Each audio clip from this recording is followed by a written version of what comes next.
Shrink ടണലിലെ next സൈസാണ് വരുന്നത് 450 × 250.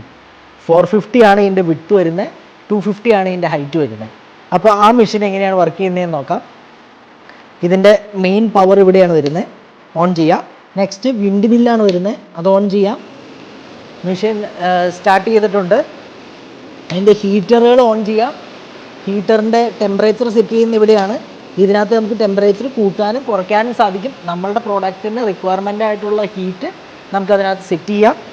അത് കഴിഞ്ഞ് വരുന്ന കൺവെയറാണ്. കൺവെയർ ഓൺ ആക്കുമ്പോഴാണ് ഇത് കൺവെയർ മൂവ് ചെയ്ത് കൊടുക്കുന്നത്.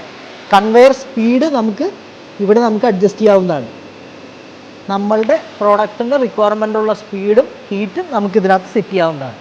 അപ്പോൾ നമുക്ക് എൽ സീലറിൽ സീൽ ചെയ്ത പ്രോഡക്ട്സ് ഇതിൽ വെച്ച് എങ്ങനെയാണ് ഔട്ട്പുട്ട് വരുന്നതെന്ന് കാണാം. ഇതുപോലെ കറക്റ്റ് ചെയ്ത് പിടിക്കാം. അതിനുശേഷം നമുക്ക് ഇതുപോലെ വീണ്ടും അടുത്തത് റെഡി ആയിട്ടുണ്ട്.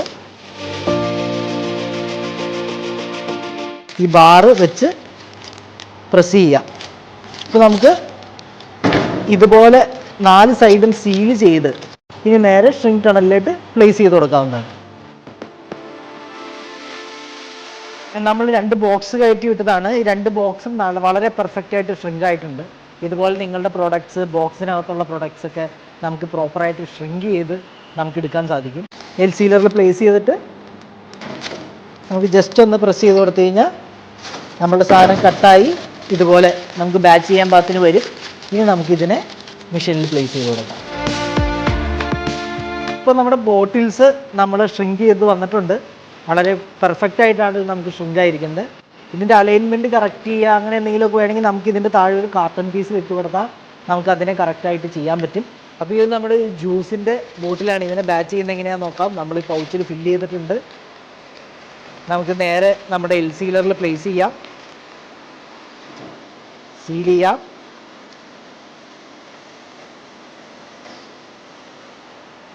ഇതുപോലെ ഇതായിട്ടുണ്ട്. ഇതിന് നമുക്ക് നേരെ മെഷീനിൽ പ്ലേസ് ചെയ്യാം.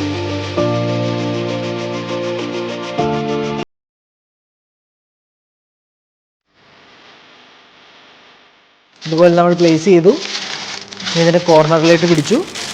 2 കോർണറിലും ടൈറ്റ് ചെയ്ത് വെച്ചിട്ട് നമുക്കിതിന് ജസ്റ്റ് ഒന്ന് പ്രസ് ചെയ്ത് കൊടുക്കാം. ഇത് റെഡിയായി. ഇപ്പോൾ കണ്ടില്ലേ, നമ്മളുടെ ആവശ്യമായുള്ള സൈസിൽ പൗച്ച് ഫോമായി. ഇനി നമുക്കിതിനെ മെഷീനിൽ പ്ലേസ് ചെയ്ത് കൊടുക്കാം. അപ്പോൾ നമുക്ക് ജ്യൂസിൻ്റെ ബോട്ടിൽസ് നമ്മൾ ബാച്ച് ചെയ്തതാണ്. അപ്പോൾ പ്രോപ്പറായിട്ട് ഷ്രിങ്ക് ആയിട്ടുണ്ട്. ഇതുപോലെ നിങ്ങൾക്ക് നിങ്ങളുടെ ജ്യൂസ് ആകട്ടെ, മറ്റ് ബോട്ടിൽസ് ആവട്ടെ, വെള്ളമാകട്ടെ, മറ്റേതെങ്കിലും പ്രൊഡക്ട്സ് ആവട്ടെ, നിങ്ങൾക്ക് ഷ്രിങ്ക് റാപ്പ് ചെയ്യണമെങ്കിൽ നിങ്ങൾക്ക് ഇതുപോലെ ചെയ്യാവുന്നതാണ്.